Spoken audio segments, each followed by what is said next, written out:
Hello everyone, my name's Diana and I'm a Charlotte Mason home educator. I live in Hampshire, England, and I've been home educating using the Charlotte Mason method for 8 years now.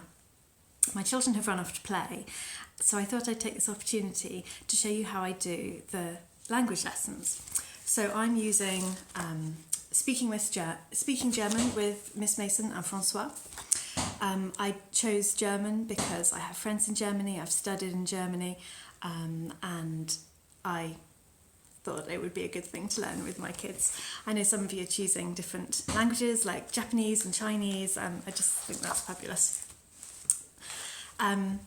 When we start with the lesson, it's the same for whatever language you're doing, so even if you're not learning German, I hope this will still be useful to you.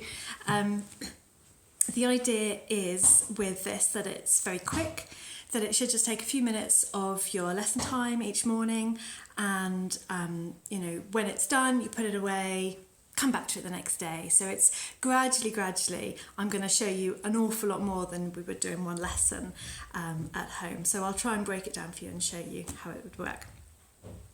The first series normally involves a book. Here's a book, but in German, and I think this has been mentioned, actually this is the same in Japanese as well, that the word for opening a book is different. So in French and Spanish you start with opening a book, that's the first part of your series. In German we start with a purse, a money wallet. So already the actual thing that you're using has been changed, and this is to make the verbs as simple as possible. So the simple verb in German, open and close, is what we're looking to teach the children. The fact that we're opening this wallet doesn't really matter. They will learn that along the way. So the first lesson would be just in English, and I would be saying, okay, right, we need some kit, guys. Here's our kit. Right, we need a wallet. Purse, come on, someone, find me something. So the first thing is always to gather your materials, your practical things. And it would be good if everyone had one of these who is doing it with you, because we're going to do the actions together.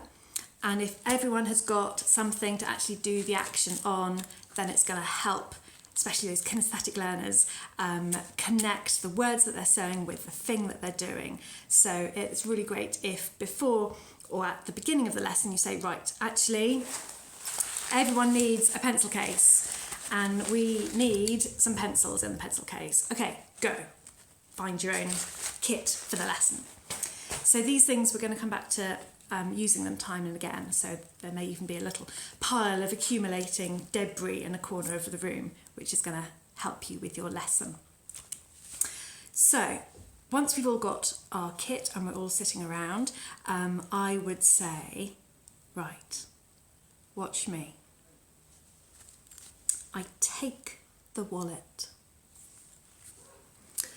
I open the wallet. I close the wallet. And as your children become accustomed to this kind of lesson with you, then you would do it and they would copy. So it would be a kind of a question and answer sort of thing. So I would say, I take the wallet, and then I will pause and I will wait for the children together to take their wallet and to say those words with me or after me. I take the wallet. I open the wallet, and again I'm waiting for them to say I open the wallet and for them to do exactly the same thing. I close the wallet. Right, well done. You've just completed your first German lesson. What? So the point is that it's just really quick. You've taught them the series. You've taught them the steps in English that when you come to describe them in German or your foreign language, they will then know, okay, right, I know what we're doing. We're taking something, we're opening it, and we're closing it again. Okay, so they know what they're going to do. So when you introduce that in German, it's going to be familiar to them. That might be all I do. Depending on the age of your children, that might be all you do. A couple of minutes, you found your kit and you've gone through the series in English. Obviously this is series 1, this is very basic, but you know that it builds on that through the book. Then the next day I would do exactly the same.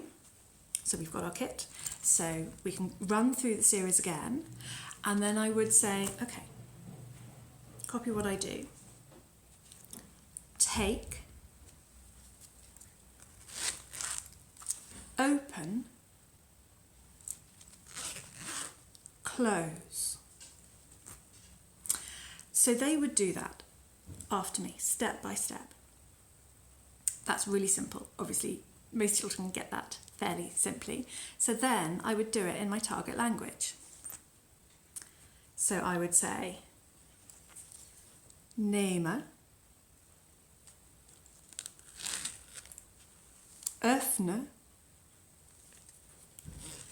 schließe.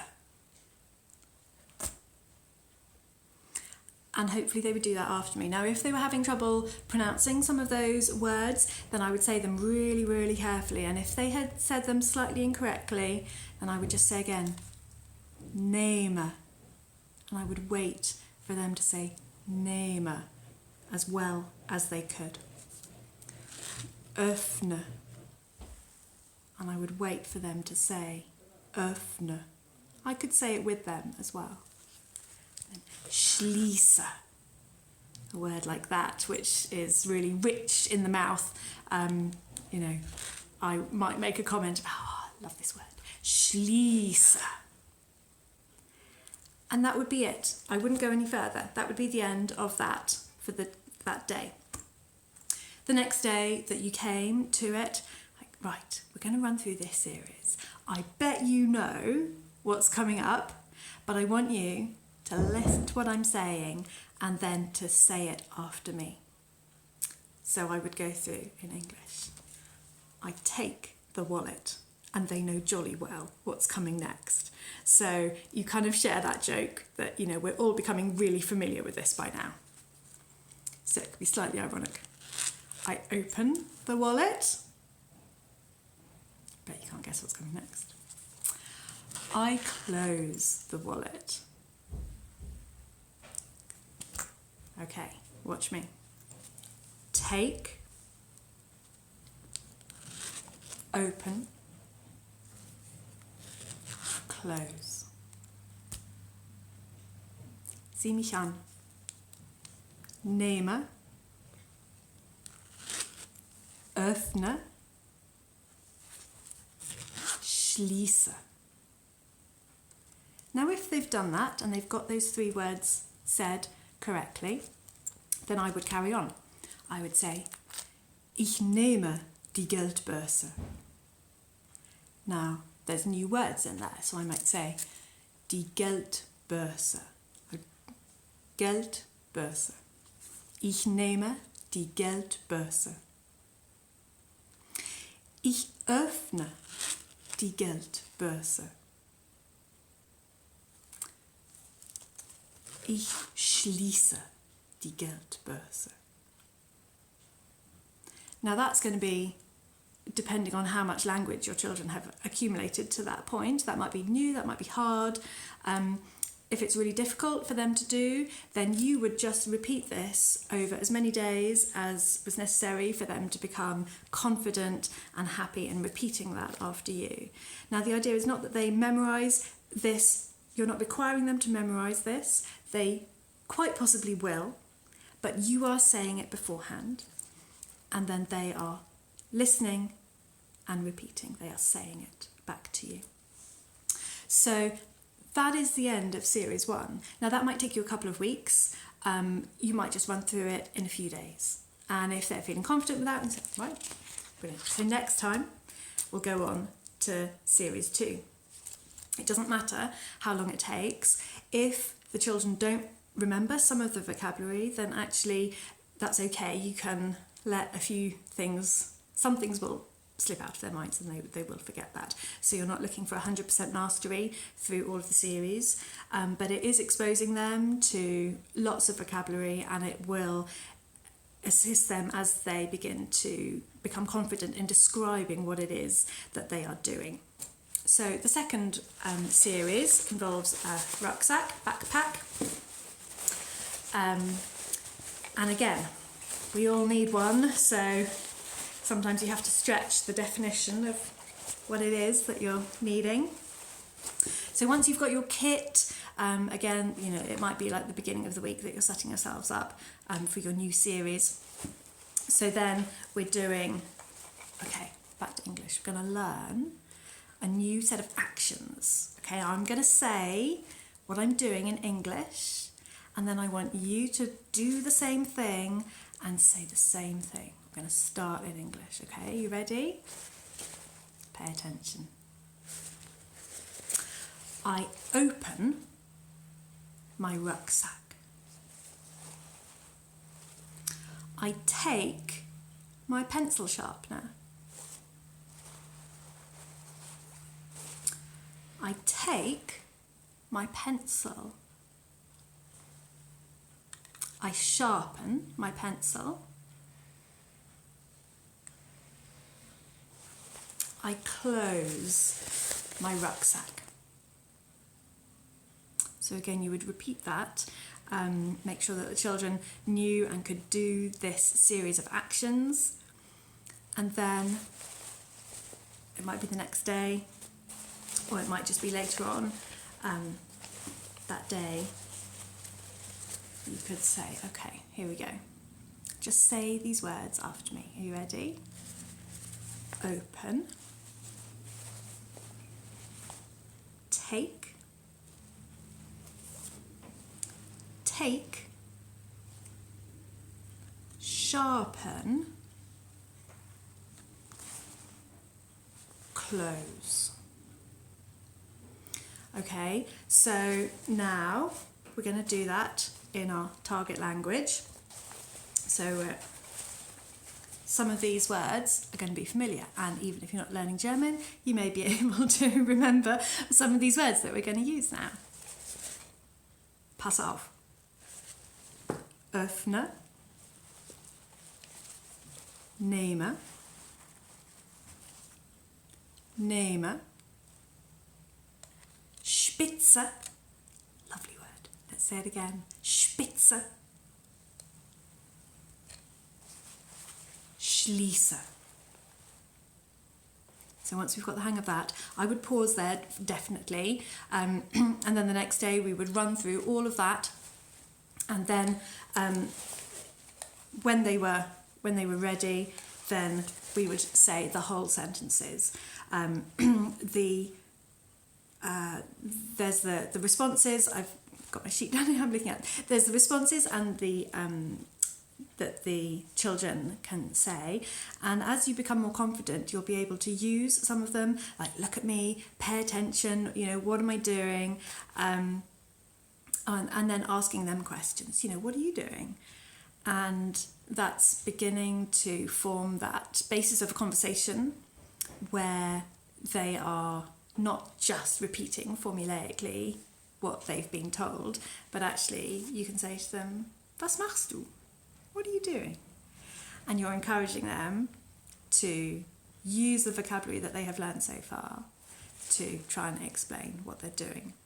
Now, if you've got children that like to play around with language, you know, it's not very long before you can start to really muck about with the words that you're using, and actually you can say some really silly things.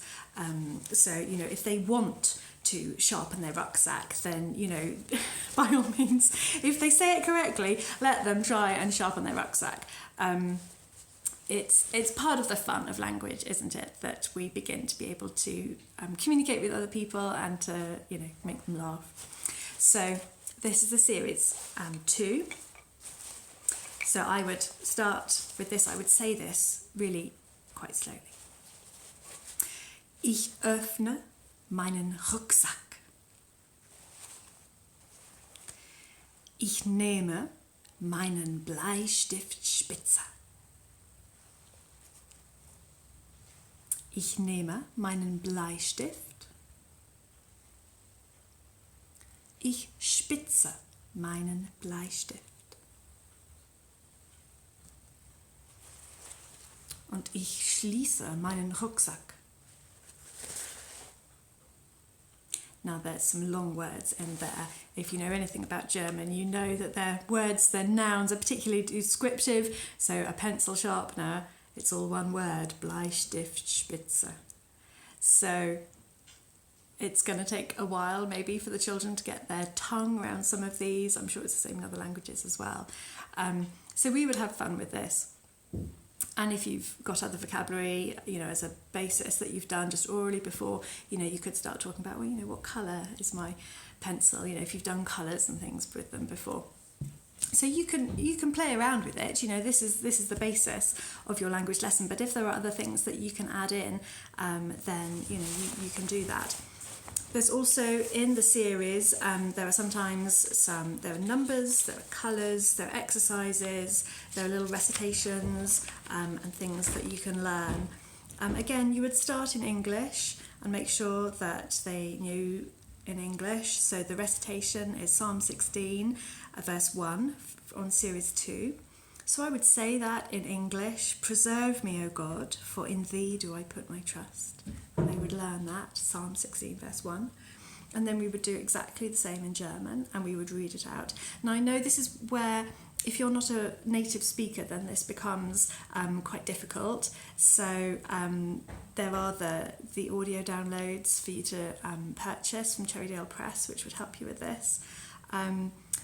I would really encourage you that even if you don't think your accent is perfect, that you would give it a try, because listen to my English accent, and I'm sure it's probably different to your accent, but yet we can still communicate with each other.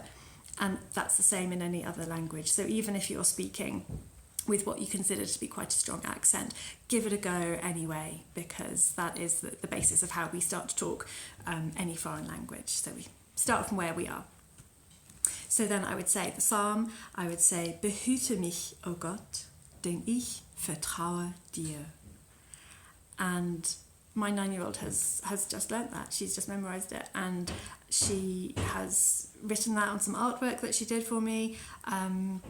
She is not a competent German speaker, but being able to do things like memorise a Bible verse or be able to say a little poem or sing a song. She's been singing songs in German for years. It's something which really gives them that confidence that they can do this, that they are at the beginning of a journey of learning a language, but that they're well on their way. They've really started with this journey. I know now that I've made the video far too long, so I'm going to see if maybe I can cut that down for you. But I hope it helps to give you a little idea as to how you might get started with the Cherrydale Press resources for your foreign language.